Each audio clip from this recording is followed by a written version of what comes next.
Hello everyone, in today's video I'm going to explain you how to fix Ecobee doorbell not working.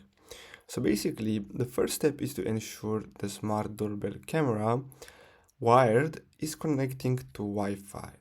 Then ensure the smart doorbell camera is powered on and place the chime sound from the speaker when the doorbell button is pressed. If not, you're gonna have to ensure the device is receiving power.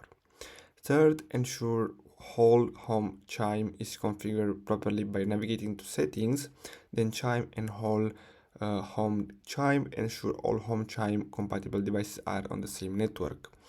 And then the last one is all whole home chime devices should be upgraded at the beginning of the trial to support whole home chime, but in rare cases devices are not upgraded properly or missed.